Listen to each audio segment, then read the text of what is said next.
All right, welcome back, everybody. It is the Awesemo.com Nhl Dfs strategy show. We've got a nice little Monday 5-game, a little bit more of a balanced schedule this week. A few cancellations, so balanced schedule for now, I guess, knock on wood. And we'll see where we're at as each day comes along. I am joined by Josh Harris today, inventor, creator of the Josh Stack. Josh Harris, how's it going, man? I mean, I don't think I invented it, but I certainly patented it. But, it had a pretty good night last night. Not as good as you, but it was a great night. Stacking Edmonton power play. I made the mistake of putting Puljujärvi on there instead of Nhl, and Puljujärvi went with a nice goose egg donut, so it cost me a good amount of money. Yeah, hard to get a zero in a game where your team scored 8 goals, your line mate has 5 points. But yeah, weird stuff happens. So that actually, that ownership, like in the $40 and even like the $10, I think it was a $10 last night. The big MME, like McDavid and Draisaitl were like 40 and 50%. I think looking back on that, I wouldn't have played as much Edmonton one. I think I was like closer to the field. I thought I was going to be a little bit like right around where they were at, and I was under. So yeah, that ownership was wild. You know what it was though? Like when Draisaitl and Ryan Nugent-Hopkins are around the same price, Draisaitl is usually like double the ownership of Nugent-Hopkins. Nugent-Hopkins had the 3-point game. He had the 5-shot bonus too. So yeah, I mean, it's just like, how do you make an Edmonton lineup without at least a couple of McDavid, Draisaitl, Nugent-Hopkins? Like, just their power play, they were 4 for 4 at one point last night, and like the Sens finally got a kill after like late second period when they called the Dogs off, and they still, I mean, they're sweating a little bit, I guess, at the end. 3-goal lead in that game really isn't safe, but Stuart Skinner is the guy who got the win. So I had a decent lineup going with him, and somehow had a Farabee one-off. Like it was pretty much a luck box. Yeah, 0.9% Farabee one-off hat. Yeah, and like if you had Farabee and JVR, which a lot of people didn't, I don't think they were. I think JVR was expected to be on the top line, and then every team in that second part of the slate, like so there were 2 5 p.m. Eastern games and then 2 7 p.m. Eastern games. So it's 2 hours after lock.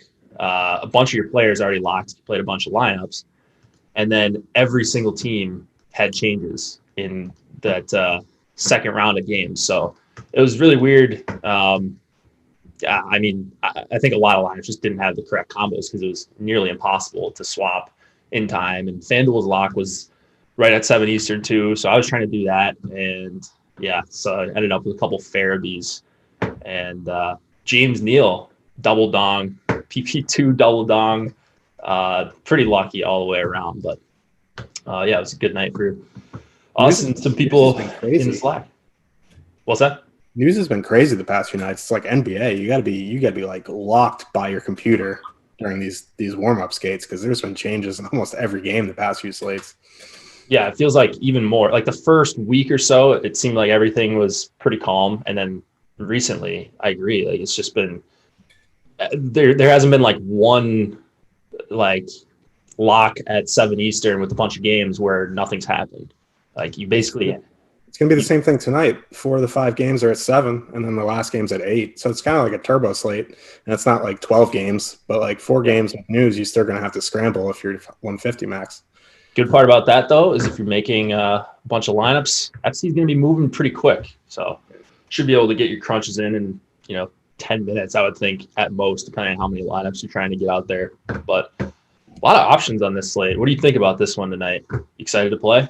Yeah, I actually do really like this slate. I think so. The Golden Knights and Sharks game got canceled off this slate, and I feel like Vegas would have been pretty heavy chalk on this slate, so it opens up more ownership options. I think there are 2 games that I want to key in on that we'll talk about, obviously, but I do like a lot of options. There's a lot of ways you can go tonight.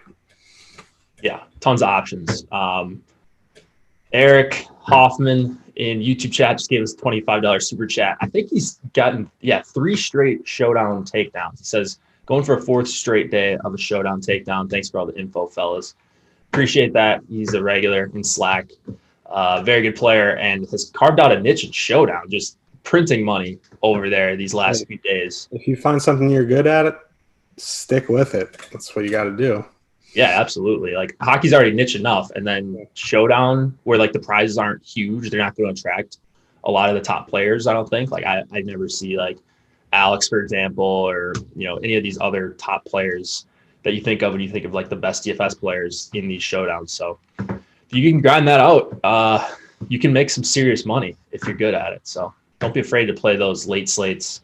I don't play enough late slates. I think I'm always like trying to swap on my main slate lineups, but. Unless I'm completely dead by the time the late slate rolls around, I probably don't play it just because I need to pay attention to what's going on in my lineup. And like the tournaments already for hockey, like are pretty scarce. They've been okay this year. They've been better. I will say that, especially on DraftKings, but even on FanDuel. But they don't pay attention at all to the late slate. I don't think it's just like the same, $10,000 prize pool with 2K to first on DraftKings. So. Yeah. If you play those, if it's within your bankroll, I think you do it. Alex says if you're going to play, if you're trying to reach your goal quicker, just play more slates and give yourself a chance to win more slates. So, another thing. So all your guys' likes and subscriptions, more importantly, subscriptions to the YouTube channel and subscriptions to the site have helped us get to 50,000 subscribers on YouTube. So we surpassed that yesterday on the NBA Live Before Lock show. So thanks for all of that. I'm sure a bunch of you are already subscribed, but if you are not, now it's the road to 100,000. First 50K is the toughest. So we'll try to get to 100,000 here pretty soon. If you guys could, please hit the subscribe button. Helps us continue to offer some free content like this. Real quick as well, off the bat, Nightbot hooking me up free premium content today, NBA ownership projections, and then NHL rankings. If you guys want to go try those out, see some of Awesemo's top plays on the rankings. And then NBA is coming on right after this. So we'll get out of here a few minutes early so those guys can take over. I think it's a relatively big slate as well. Penguins and the Rangers, 3.2 implied total for both sides. DeSmith, Shesterkin expected to go, although we've got some questions on the Rangers side we were talking about before this. Again, pretty much a dead even game here. 3.2 implied total on both sides.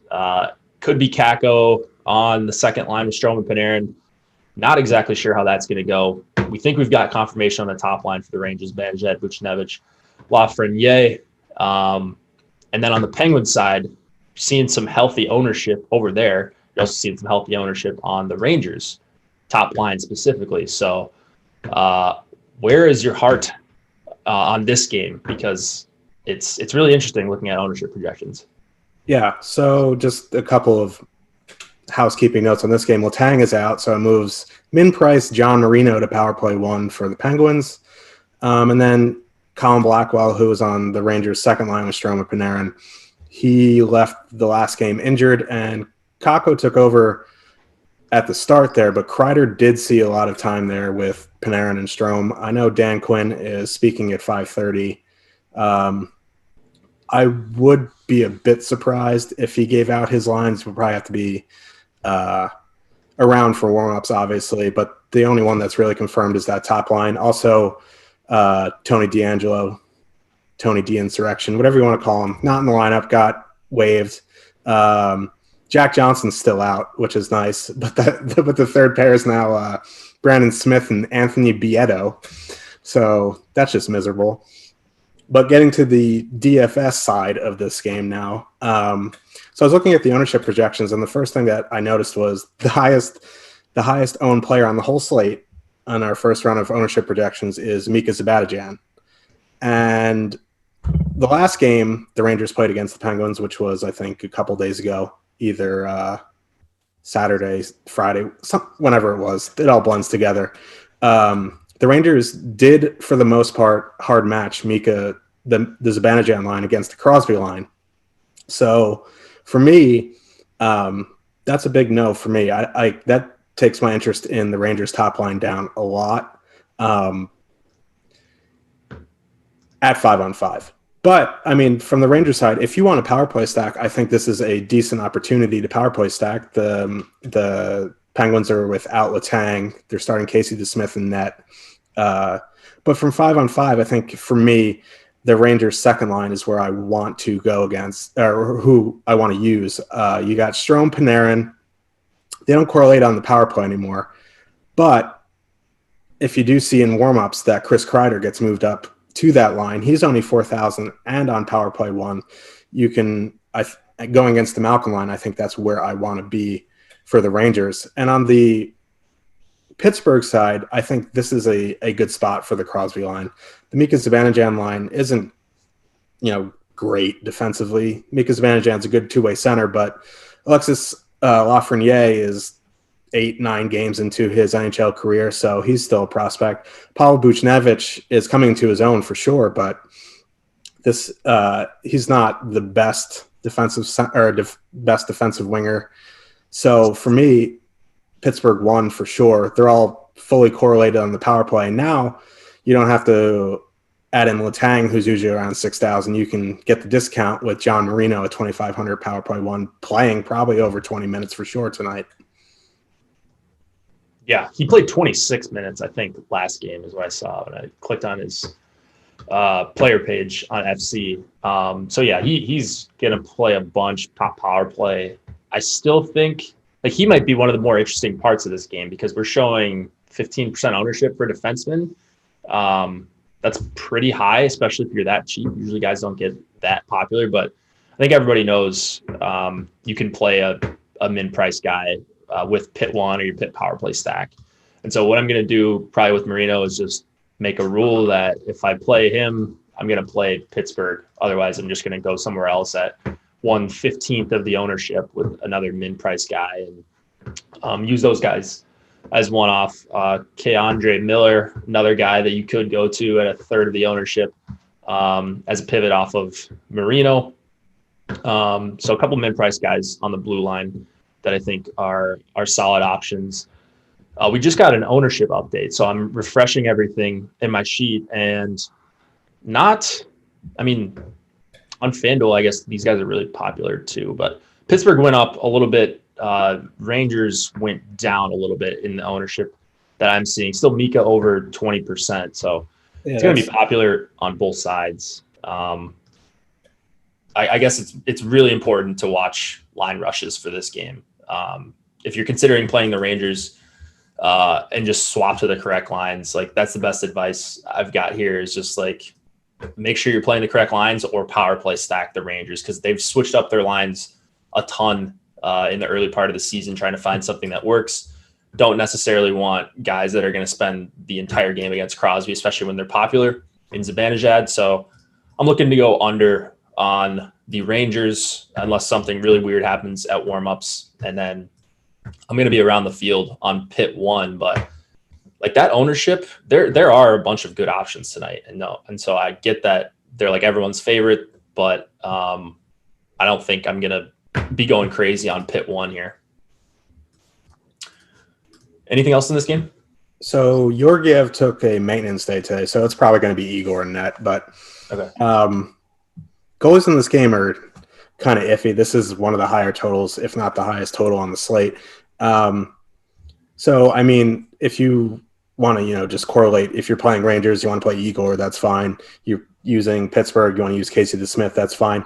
I think a couple other defensemen that interest me in this game, I think Olivier Joseph, he's 3,000 power play 2 for the Penguins. He's coming off a good game, so he might have some inflated ownership, but he is on that top pair. He's probably going to play over 20 minutes. And then on the Rangers side, if you don't want to pay up for Adam Fox, 6,000 power play 1, that's a little bit pricey, 6,000 for that price. You really need a 3-point bonus there or some kind of other bonus, 5 shots on goal, 3 block shots. But it makes sense if you're Rangers power play stacking. Like you mentioned, Keandre Miller interests me. He's still minimum price. He still plays over 20 minutes. And also Jacob Trouba, whatever you feel about him as a player is fine. Like, you can not like him. I'm not a huge fan of him on the Rangers. Like, I think that contract is bad, but 3,400 power play too, seeing 20 plus minutes, I think you can use him tonight as well. Yeah.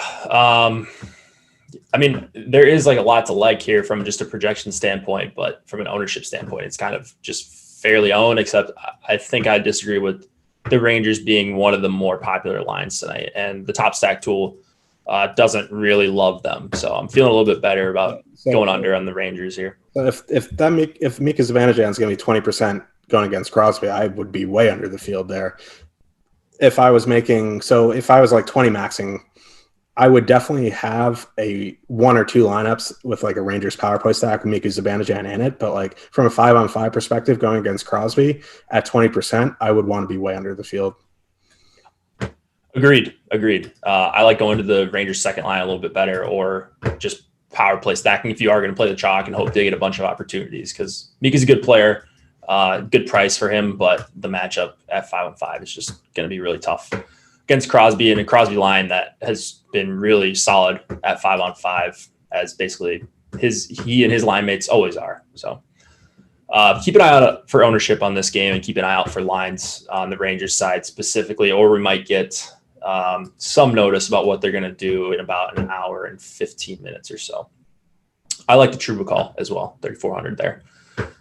Let's go to Boston and Washington. 3.0 implied total for the Bruins, 2.5 for the Caps. Halak and Vanacek are your expected goalies here. One note, actually a couple notes on both sides. Backstrom and Wilson are back with Ovechkin. TJ Oshie still playing center, but he's going to center Connor Sheary and Richard Panik to start with. Verana down to the fourth line, but still practice with the top power play today. Yeah, kind of a head scratcher there. I would be surprised if he doesn't move up at some point, but maybe they just don't like him. Seems like this has happened since he's been in the league, where he just bounces up and down. Once they get back Lars Eller, right, like he's going to go back up at least to the third line. But anyways, for now, he's borderline unplayable at 4,700 outside of just a full Caps power play stack. And then Boston won our most under-owned line of the night. So coming in at just over 11% ownership on DK. What do you think about this game here? Okay, so if Cliffy's watching, he's definitely popping some Tums right now with the Verana news. Like, I know he loves Jacob Verana, but like fourth line Verana, that's just horrible. Like, he should at least be on the second line with Oshie and Panik, but you know, I'm not the coach, and I hope the Tums are working for you, Cliffy. But to the game. So if without Lars Eller, that means Backstrom, Ovechkin, Wilson are going to be going up against the Bergeron line, and that favors the Bruins big time, because Ovechkin's not a very good defensive player. Eller is their best defensive center. Backstrom's decent defensively, but with Ovechkin and Wilson on their wings, that's going to be advantage Bergeron. I mean, there's a pretty good sample on the Backstrom, Ovechkin, Wilson line defensively, and they have expected goals against 2.3. They give up 10 high danger chances against per 60. So, I mean, and the Bruins, arguably, when they're together, Marchand, Bergeron, Pastrnak, they're arguably the best line in the NHL. So at their price, they're over 23,000 tonight, right? So, like, I know, like, if you're a 150 lineup guy, even a 20 lineup guy, a line that expensive kind of gets lost a bit, because there's not many, like $11,000 lines that you want to put with them. But this is an incredibly good matchup for them. I think if the ownership is low on them, I would want to be over the field. Now, going down into the secondary lines, I think, you can – I'm kind of off Washington's second line. If you want to use Oshie in like a power play stack, like a Backstrom, Ovechkin, Oshie, Carlson, I think you can do that. But the second line doesn't really interest me too much. I mean, the line is like 11-1, 11-2 together. it's not like a line that I'm needing to get into lineups, even if I'm going 20 lineups or more. I do like this second line for Boston: Krejci, Smith, and Ritchie. Ritchie's on power play 1, Craig Smith power play 2, Krejci also power play 2. So you get a bit of power play 2 correlation there. I think it's not a primary target for me, but if you're MMEing, I think as a secondary target, you can definitely do that. And then who is there? The power play 2 quarterback is Jacob Zaboral. He's only 2,600, so I think that's a nice pair with them. And then defenseman Carlson, I think, as a one-off, he's one of my favorite plays. Yeah, I think I'm in agreement with a lot of what you had to say.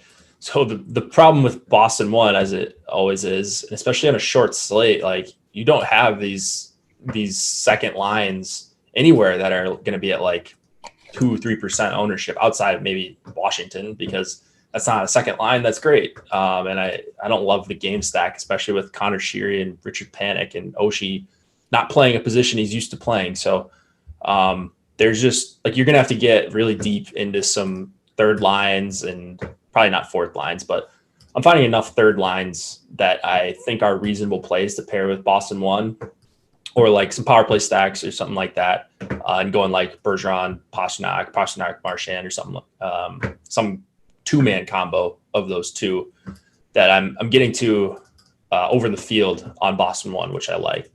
Whenever you can get them at 10%, 11% ownership on a 5-game slate, I think they've got to be in the conversation for the top play overall.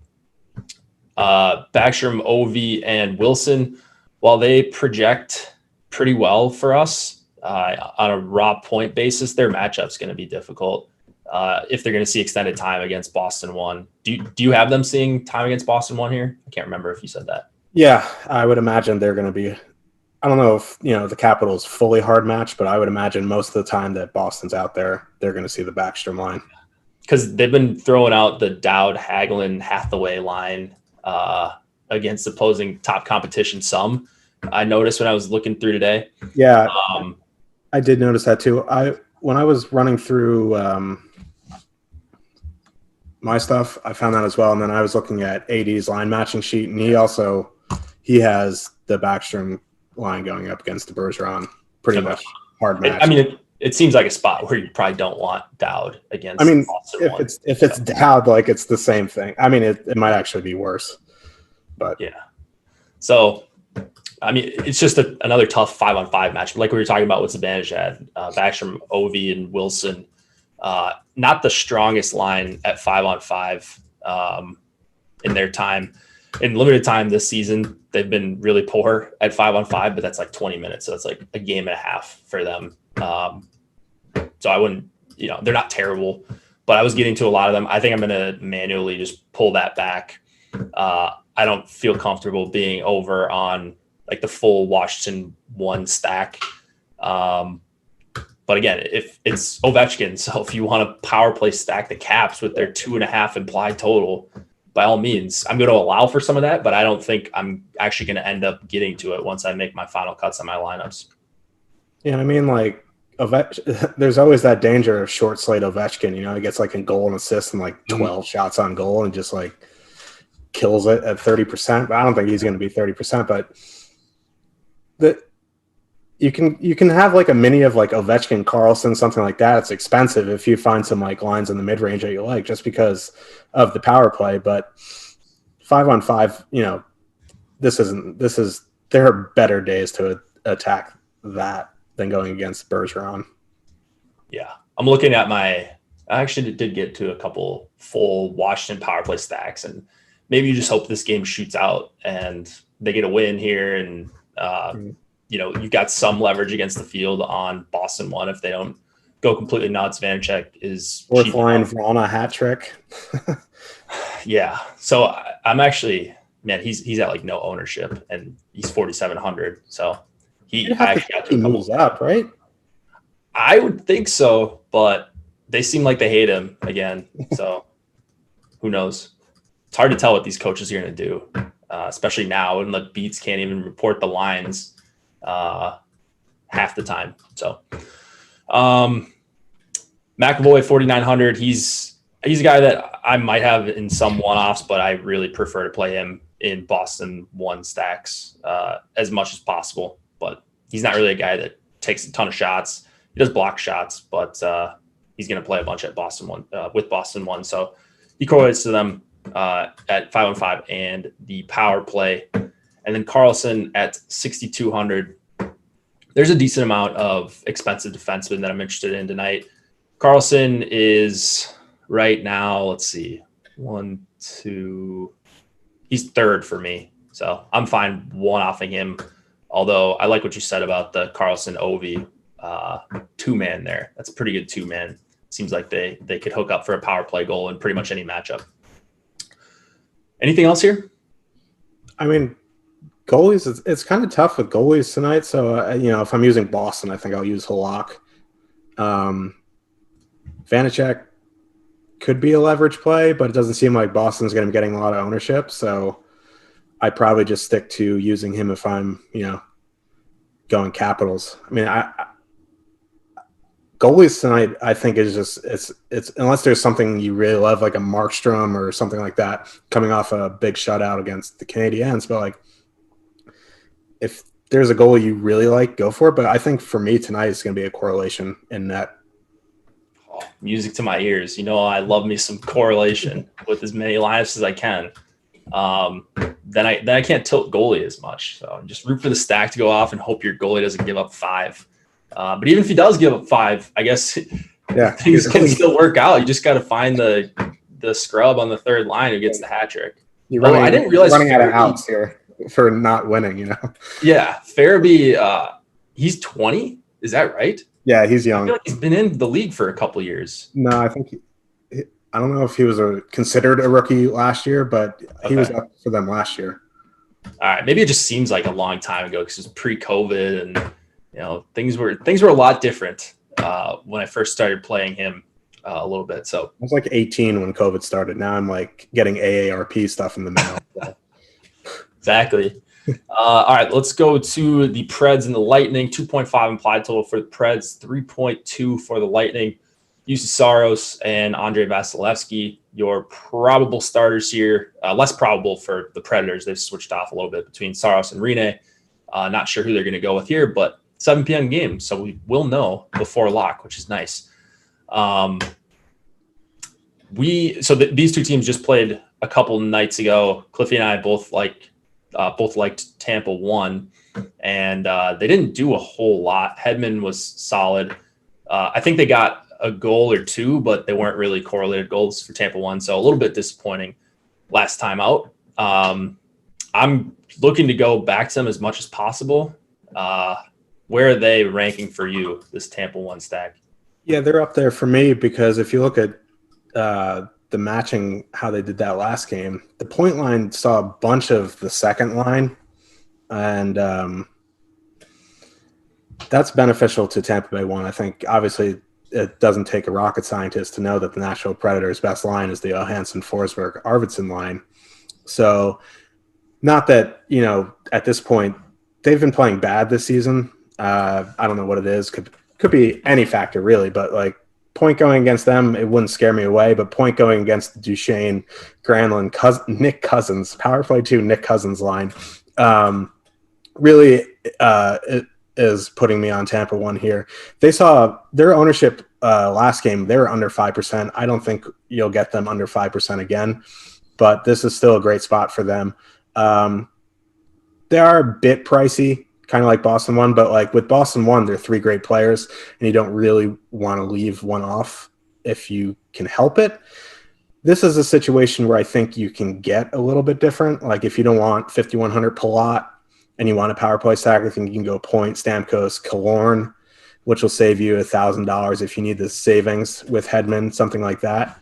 But I think, even the second line is in a good matchup tonight. I like, they don't really pop for me normally, but they're in a good spot. Even the third line, they're probably going to see a decent amount of that Johansson line. So it gives me a bit of pause going in there, but they're so cheap. Like They're what, 62? They're 8,800 as a line. So if like you're going with like a Boston one, I think the Tampa Bay 3 is a spot where you can go. And at 8,800, if they get like one goal, a full line goal, and they get a couple block shots and here and there, like they're going to hit their value for sure. And then on the Nashville side, the Predators top line, as much as I don't want to play them, their price continues to drop. So I think in MME, I think because they're fully correlated, it's not the best matchup for sure, but like it's kind of like a FOMO situation, like at that price, and they'll probably have a depressed ownership. So I think you can go there in as a secondary option in MME.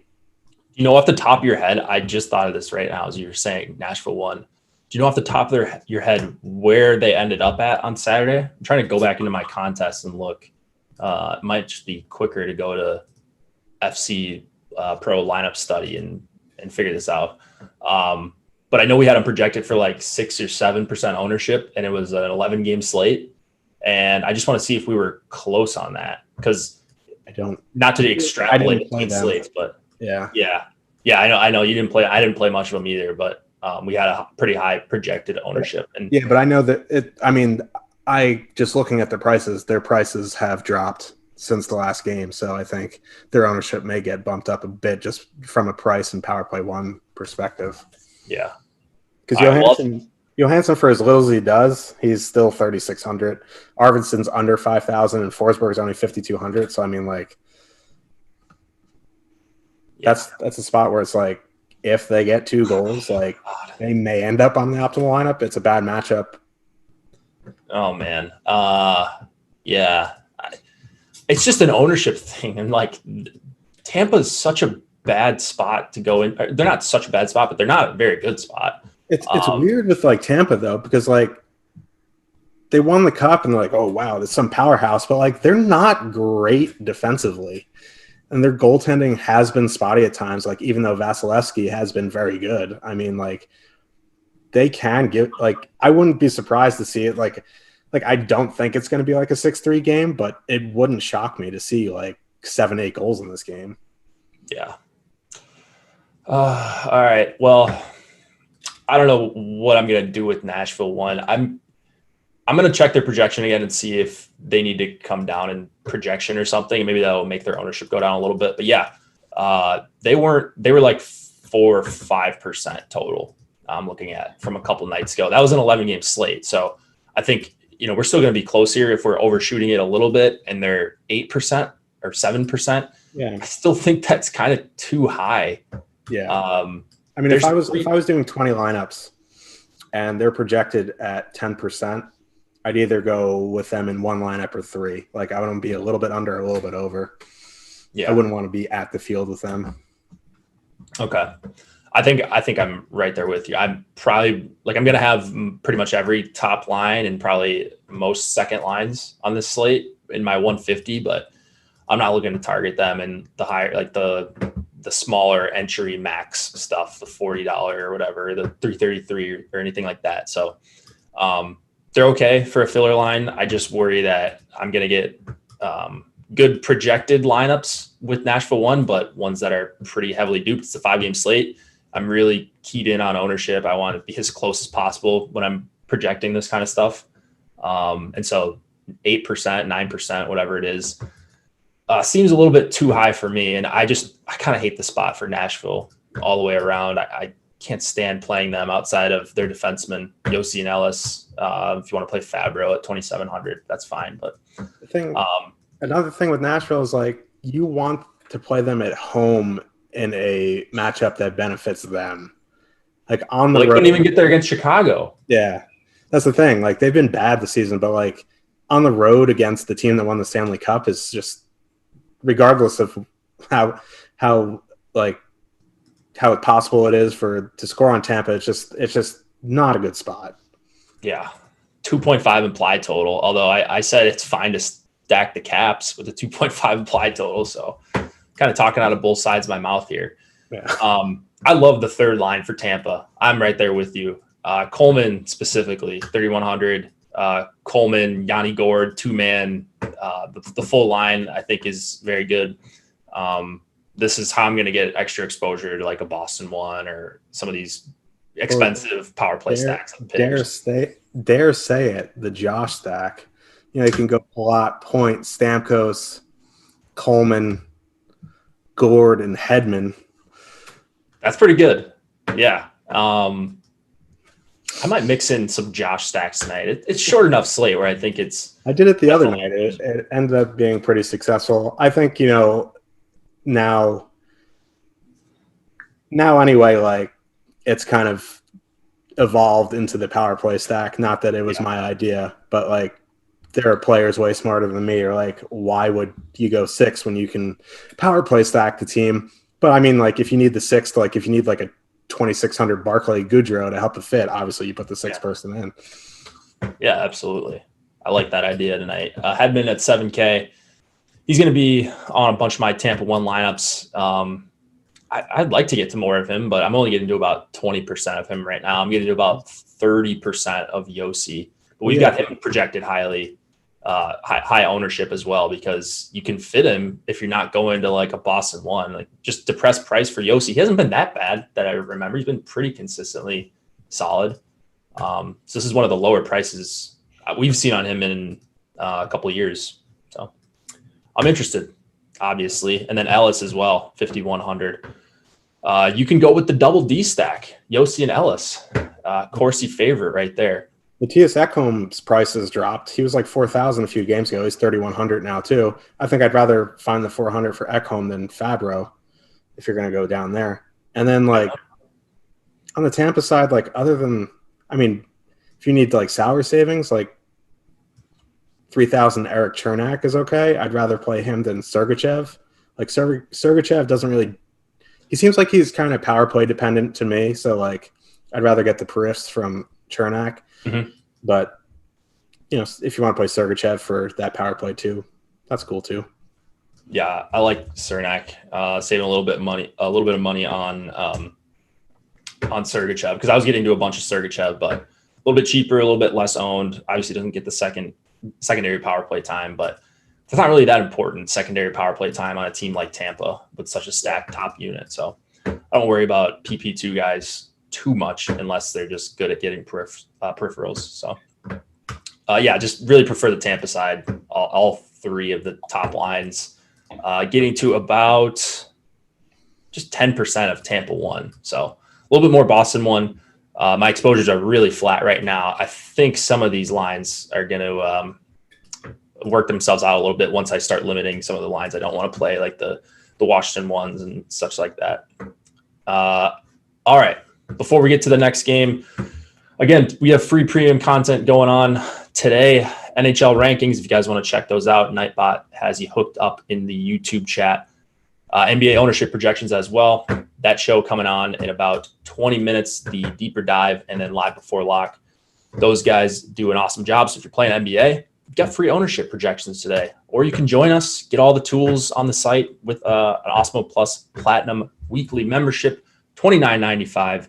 You get everything. You get ownership projections, premium Slack projections, the top stack tool, depending on what sport it is, boom bust. That's the NBA version of top stacks, because you don't really stack in NBA unless you're just trying to game stack the 3 OT game. And if you can do that, you shouldn't be playing DFS anyways. So use the boom bust probability if you're playing NBA. Use the ownership projections. Again, $29.95 for the Awesemo Plus weekly pass. If you're just looking for NHL, we've got a weekly NHL pass where it's just $11.95 per week. Get projections, ownership projections, the top stack tool, which we reference so often, the lineup builder, and then I think my favorite, maybe I'm a little bit greedy here, a little spoiled, but premium Slack I think is awesome for NHL. We built a really good community, so come be part of it. DM me if you got any questions. My Twitter handle is right below me. All right. Vancouver, Montreal, 2.7 implied total for the Canucks, 3.4 for the Canadiens. Braden Holtby going for the Canucks. It must be a back-to-back for them. But anyways, Carey Price going for Montreal, $8,200 Carey Price. I want to hear your thoughts on this one. I wonder if we're going to be on the same side. I think we are, but We'll find out. low ownership projections on a couple of these Montreal lines. 3.4 implied total. That's the best on the night. So where you at here? So these teams played what seemed like 35 times last week or 2 weeks ago in Vancouver, but now they're in Montreal. So it does change up the matchups a little bit. I would imagine the Danault line is going to see a lot of the Pettersson line. From a 5-on-5 standpoint, that's obviously going to favor Montreal. There's not going to be many matchups going against Montreal 1 that Montreal isn't going to be favored 5-on-5. They're one of the best 5-on-5 lines in the NHL. That being said, if you looked at that series last week or 2 weeks ago, whenever it was, the biggest problem that Montreal had was staying out of the box. Like, they were giving up power play goals left and right. Didn't matter if Carey Price was in, Jake Allen was in, Jake from State Farm was in. Like, it didn't matter. There could be a brick wall in that. Like, Vancouver was scoring on the power play. And I think this game heavily favors Montreal, but I think if you want, and I haven't seen the new ownership on Vancouver side, but the Vancouver Canucks power play here, the top line is fully correlated. So this isn't a good matchup 5-on-5 at all. I've said that already, but power play stacking the Canucks tonight is a interesting way to get a bit different.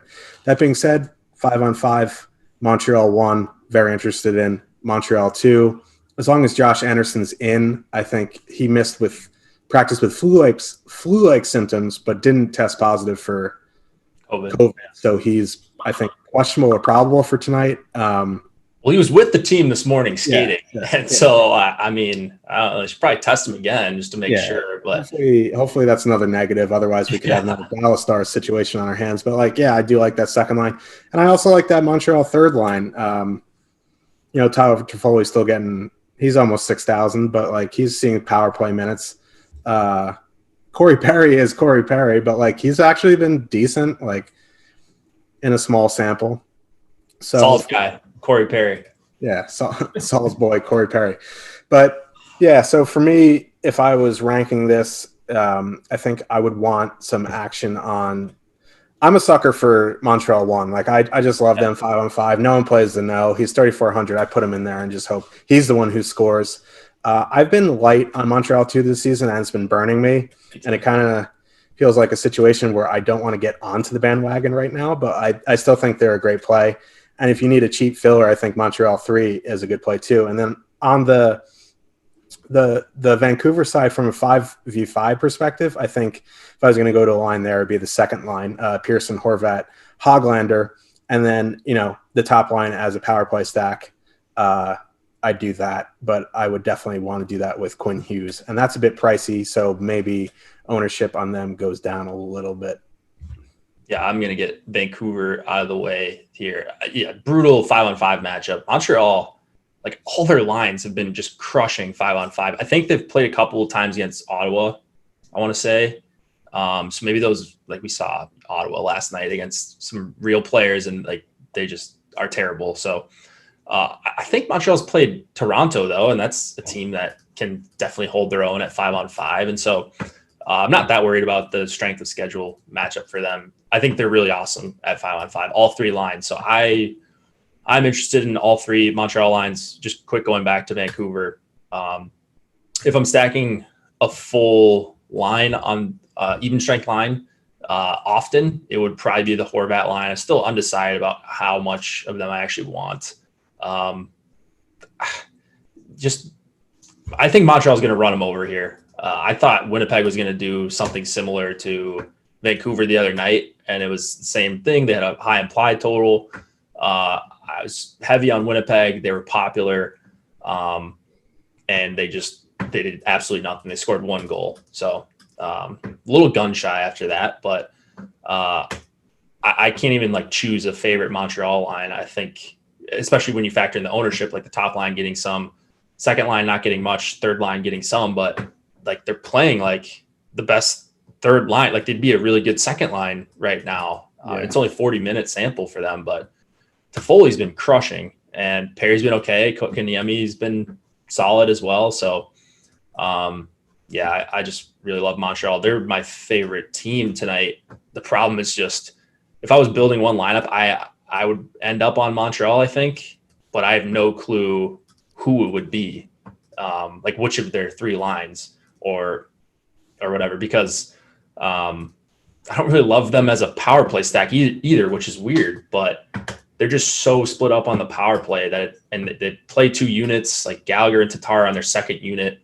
And then you got on the second line, Suzuki, Drouin on the top unit, Toffoli on the top unit, but two defensemen as well on the top unit. So Montreal, tough team, but I just love the spot. So I'm just going to try to spray as many Montreal teams in the 150 maxes as I can.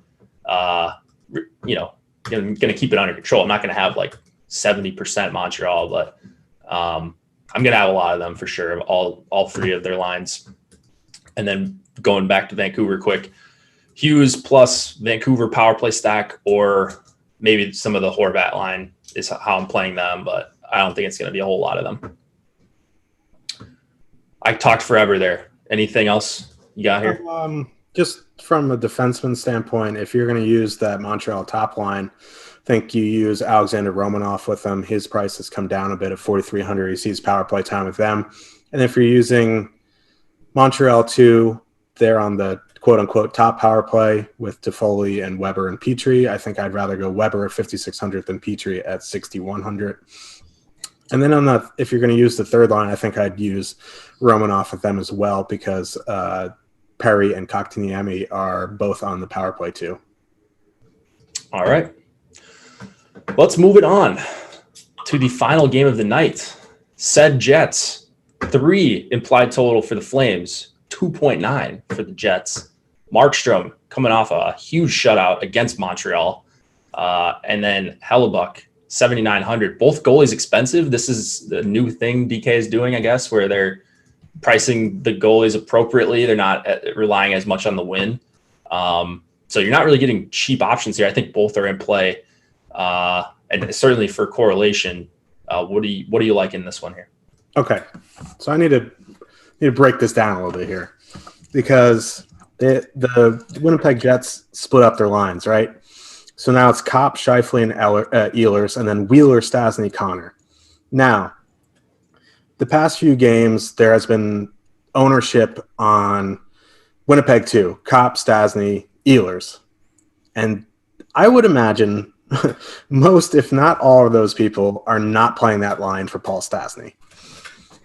Now, I think that's fair. Yeah. Now they have a legit center between them. So I think Kopp, Scheifele, Ehlers is going to be a popular spot tonight. That being said, now Winnipeg 2, Wheeler, Stastny, Connor fully correlates on power play 1. But I would imagine Stastny is going to go up against the Lindholm Kachuk line, which gives me pause. So as much as I don't want to play 5,500 Andrew Kopp, maybe he's actually good, $5,500 good. I don't know. He doesn't even see power play time. Tell the audience what you were calling him in DMs the other day. Yeah. Earlier today. Yeah. Who's this comparison? Kopp. Actually, it wasn't me. Corsi said was it Corsi? It was Corsi. He said he could be the next Brian Rust. This year's Brian Rust. Where it's like, man, his price comes way up and he's scoring all these goals, and then it's like, oh, well, maybe he's actually good. But I don't play the Penguins almost ever, so didn't get to enjoy the Rust run. Yeah, I might get to enjoy the Kopp run now. But so like the Scheifele line is going to go up against the Monahan, Gaudreau, Mangiapane line, Mangiapane, bread, whatever it is. Cliffy made a really bad bread joke about it earlier today. I had to take a nap after that. But if the Scheifele line is going to go against the Monahan line, I think I want some of that Scheifele line with Kopp and Ehlers.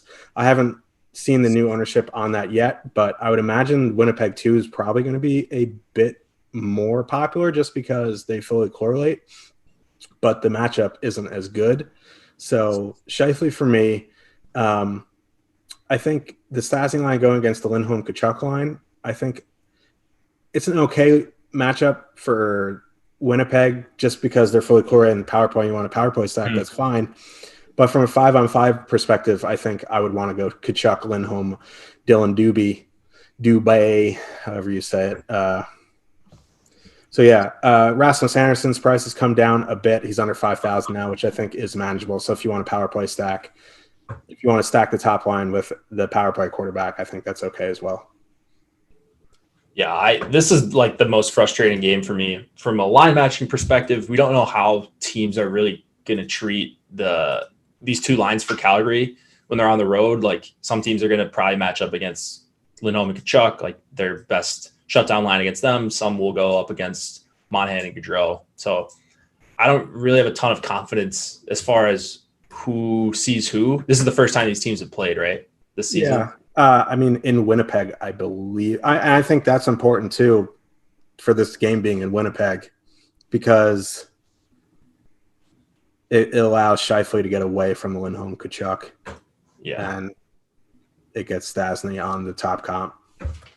Yeah, I guess I'll sum it up like this. I don't have a huge preference. I think there's positives for both of these lines at 5-on-5 or just to stack the 3-man forward combos, Scheifele, Kopp, Ehlers. Maybe you get them a little bit less owned as a full stack. And so I might lean to them a little bit, but you get only one guy on the top power play and it's Scheifele. So it's not even like Connor or Wheeler, like the goal scorer guys that do most of the damage. So I'm in agreement with where ownership's at on the Jets side. And then I am also in agreement with you on the Lindholm, Kachuk, Dylan Dubé line. I like them at 5-on-5 here. So I'll be stacking up, leaving on Dubé in a bunch of my lineups. I just tend to go wherever Kachuk goes. Their ownership is in check. And then if you do leave on Dubé, you're getting a pretty low owned stack for a team that has an implied total of around 3. It's been hovering around 3 pretty much all day, every time I've checked. So yeah, I prefer them over the Monahan, Gaudreau, and Mangiapane line. This game, so this is like the late night hammer, but I just hope this one stays pretty quiet or one line just kind of dominates the scoring for one of these teams because this game is pretty uninteresting to me. I don't know. Maybe I have a wrong read on this. I hope this one, like I think the slate could be over before this game even starts. You know what I'm saying? Like there's a lot of good spots in these 7 p.m. games. So what about defensemen? Morrissey, Pionk, Gio down to 5,400, Rasmus Anderson, 4,800. Any of these guys you like? What about Logan Stanley? This guy's attempting like 20 shots per 60 minutes, but playing 12 minutes a game. So can't really go there. But yeah, as like a one-off, I don't really like any of these defensemen. Josh Morrissey is a power player bust guy for me. Giordano, I guess, is an okay one-off, but like there's other people in his price range that I'd rather play. Neil Pionk is probably the guy I'd one-off for the Jets, but like as one-off defenseman, I'd definitely look to the other games. I think Jacob Markstrom coming off that shutout is going to be a popular goalie tonight. I just like you, I don't have a great feel on this game, and it feels like this is an important game just because the ownership on Winnipeg has been pretty high recently, and it just I don't know if this is the best spot for it. Especially I get like wanting to stack the Scheifele line going against the Monahan line just because that line's been bad defensively, but like you don't get power play time, you don't get power play correlation. It's more expensive than Kopp, Stastny, Ehlers were last week. So like there's a lot of variables in this game. So I think 1 to 3 lineups, it's kind of hard to go like, yeah, this is the spot I want to lock in. MME, I think you obviously need some exposure to this game because this could get loud, or it could, I'm leaning towards this could be like a pretty high scoring game. Yeah, it certainly could be, and this one could be the one that kills me. Like I I don't really love anything in this game. I think it's okay, whereas I feel a little bit better about some of these other games. Like, I think they've got a chance to be more one-sided. So, like on paper, like the goalies in this game are good, but then like the Jets defensively 5-on-5 aren't great. The Jets penalty kill isn't great. The Flames depth isn't great defensively. So like the goalies are good, but like the defense isn't great. So yeah. All right, we got to get out of here. So if you guys want more thoughts, feel free to hit us up in the premium Slack.